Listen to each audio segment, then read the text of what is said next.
What's up guys, TC here and welcome back to Starbound Tips, and today I'm going to be providing you guys with a very basic tutorial on how to spawn in your very own custom monsters. Now, this is not going to be a super in-depth guide. I'm going to give you guys the basics on how to spawn in, which monster parts you want, with what attacks, and how to name them.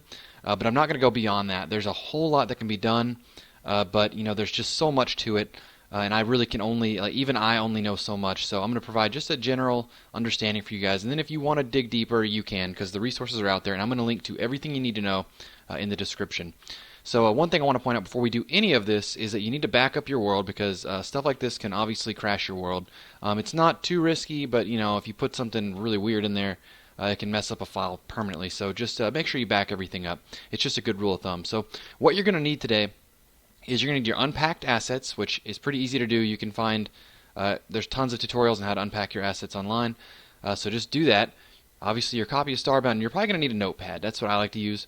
So first things first here, if you look in the description of this video, you're going to see I provided you with two commands. They're going to say one's for basic ground. If you look on here, you'll see I have these two commands. They're pretty long. I'm having to scroll across the screen to get to them. But this is basic ground, and I have basic flying. Now these are the two template monsters I'm going to be using today as examples. And so real quick, we're just going to copy one of these in here. Copy that, and so if we paste it into our game here, you'll see we have this monster, and we can spawn a bunch of him. Now, like I said, the hex code for the colors are not there. I'm not going to do that. That's a little bit more complicated than I want to get into today. But you can always just spawn a bunch of these guys in, and as you can see, these actually have a they have a ranged attack as well. He doesn't always do it immediately. Come on, buddy. There it is. So he shoots out his own little attack, and if we shoot him, we'll capture him, and you're going to see he has a name and everything. So right here, he has basic ground monster is his name.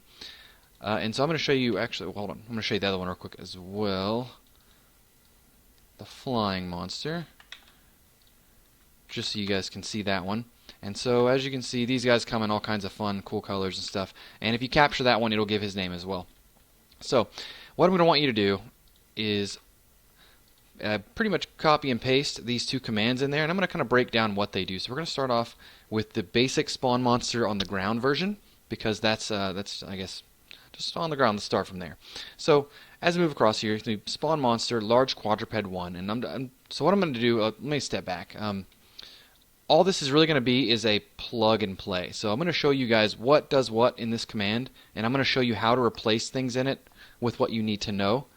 And that way you can kind of pick and choose your own monster. And if you want to go for it further with it, which there's a ton of stuff you can do, you can. So starting off with this basic command, spawn monster, large quadruped 1. The 1 is just a level. Short description, basic ground monster. This is where you would put your name. Now there's also one here after, it says description, basic ground monster. This one, I would always put the same thing in there. For some reason, I'm not sure if it's if the short description or the regular description is what you want, or if they're both needed, or I don't know what it is, but I always make them the same. That way they show up all the time when you're looking at like the Pokeball, or when they're in your inventory or whatever. It's just easier. So just put your name, whatever you want it to be there, that's where you put it. The skill count, I wouldn't worry about this right now. This is a pretty complicated thing. Most monsters have 2 skills, and then you add one on, and then they have to be equal, and it's complicated. So we're going to skip that. The gas belch attack, don't worry about this. This is something, as long as you have an attack in here, like a basic attack, it'll be fine. And what we're going to do is we're going to adjust the projectile. Actually, hold on. No, sorry. I take that back. So the gas belch attack, this is going to be where you're going to pull up. So we're going to back up. We have our assets here, right? So we have our assets unpacked. So we go through here. We have monsters, right? We're going to double click into that. We're going to go into generated.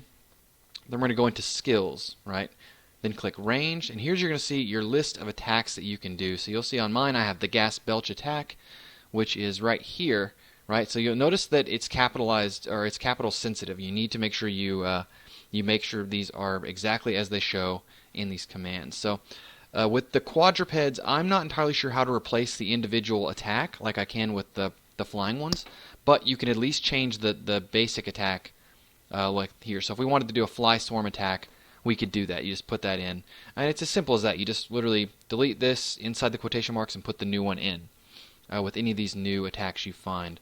So let's back up just a little bit and move back over here. Projectile offset. Now this is really important for the generated quadrupeds, or basically the ground monsters, I think it's something about their attack, like it has to be outside of their body before they can shoot it. So this projectile offset makes sure that the projectile is actually fired. So I would never change this. I think if you change this, it'll probably break it. So just leave this as it is. And here comes the real meat of this, right? So here we have selected parts, and you're gonna see we have mainly legs, chest, head, and tail, right? So if you want to change these bits up, because this is the 4 components of a ground monster, you're going to go into your generated bit, ground, and you're going to see we have large quadruped, large biped, skills, small biped, small quadruped. We're going to click large quadruped because that's what we're in, and here you're going to see our 4 files: chest, head, leg, and tails. And so all you're going to do is say I wanted to change its legs from large beast spider legs. I'll click this, go in here, and here's all the monster legs you can get for the quadrupeds, right? So here's those beast spider, right? So say we wanted to change it to let's try the frog, right? So we click it here, large frog legs, right? That's what these are. So we're going to change this to large frog legs real quick. Large frog legs. So now if we copy and paste this and go back in, you're going to see that our monster now has little frog legs. And so you can see the little flippers, right? And I'm going to show you the other one real quick. Whoopsie. There we go. Well, hold on. Let me get rid of them. Here's the old one. And here's the new one. So you can see this one has the spider legs. The new one has these little frog flipper legs. They're both pretty derpy, but it's simple as that. That's all you have to do to change the parts. And obviously you can mix and match them. So like what we just did there with the frog legs, right? So we wanted to change the head. We would back out and we'd go to the head, and we would check, and say we click, let's try dog snake, right? So you see it's large dog snake head. So we're going to go over here, replace this bit here, large dog snake head, right? Copy, pasta, click it in, and here's our new one with the large dog head. So you see he has the frog flippers, but he's got the dog head. One second, I'm going to speed things up here. There we go. So I hate when it gets dark. Die bird. So back to this. That's the general understanding of what you need to know with these things here. All you got to do is you just plug and play. Now there are some important things to know. Okay, you cannot mix and match monster parts from outside of their categories. What that means is you can't put bipedal monster parts on quadrupeds and vice versa, or any other ones. So if you're making a quadruped monster, you have to pick from the quadruped list. Also, there are large and small variants, right? So if we wanted to make a small variant of this, we'd have to change the beginning to, instead of large quadruped, it would say small quadruped. And then over here, where we have these things here, where it says large frog legs, large forked chest, all you would do is change it to small frog legs, small forked chest. And important to note, you cannot mix and match. You can't make small frog legs with small forked chest. You got to stay consistent across the board, otherwise it just won't spawn. So anyways, moving on to the flying monster now. We're going to do the exact same thing. As you can see, we have the spawn monster, large flying 1. Again, we have the short description, basic flying monster. Again, description, basic flying monster. Now I've got the parts of it at the front of the list on this one just to show you that these can be, the order isn't all that important as long as you have them in there right. So again, this is actually, these are a little bit different. So with the monsters on the ground, you saw that we had the 4 main pieces, right? We had chest, head, legs, and tail. If we back up and we look at the flying ones, large flying, you're going to see we only have 3, body, head, and wings. And I know you think, oh, there's no tail. So the tail is kind of encompassed into the body. So that's why there's not going to be a body piece here. So again, if you guys just want to use this one as a template to get started, I'm providing both of these in the description, probably in a pastebin.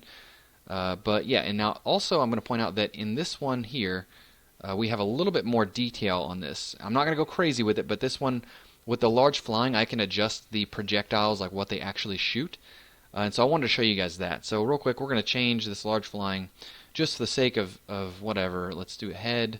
We're going to change it to a large eyes head. That's what this says. Large eyes head. So we're going to go into the head here. Change that. Large eyes head. Alright, so now when we copy pasta this into the game, we're going to get a different head this time. Uh-oh, what did I do wrong? See, this is where you got to be careful. I think I know what I did. Large eyes head. Okay, so let's double check and see what my mistake is. Large eyes. Oh, there it is. See, so I put large eyes, head, head. So that's my mistake.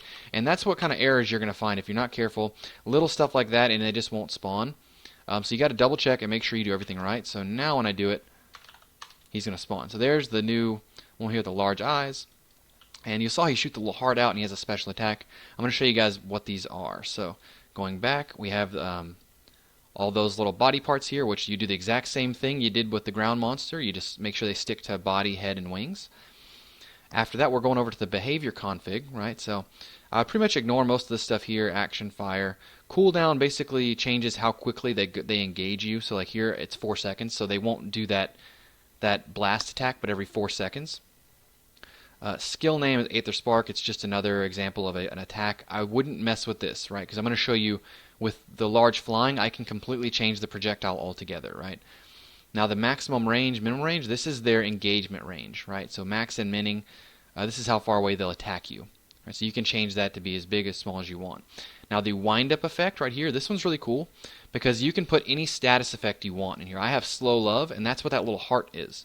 So you could put something like Nano Wrap Heal in here, and so every time your monster does an attack, he's going to heal health.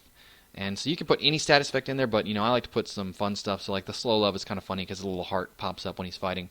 But you could do useful stuff like healing. We have fire delay. This is how long between when they are pretty much when they charge up and when they shoot. And here's the actual projectile type. So this is where you would want to go if you wanted to change the projectile itself. So I've got it shooting a blue globe. I think, let's see, what's a good one here? Let's just change it to something really basic. Flamethrower, right? So we've changed it from blue globe to flamethrower. And so now we're going to copy pasta into the game. And you're going to see he's going to shoot a little puff of fire. And there you go. So we're going to hop back over to this. And here's where some of the fun stuff comes in. Projectile parameters. We have speed here. So this determines how fast it's shot. So 50 was how fast it was. You can make it super fast, super slow. You can actually make this a negative number and he'll shoot it backwards.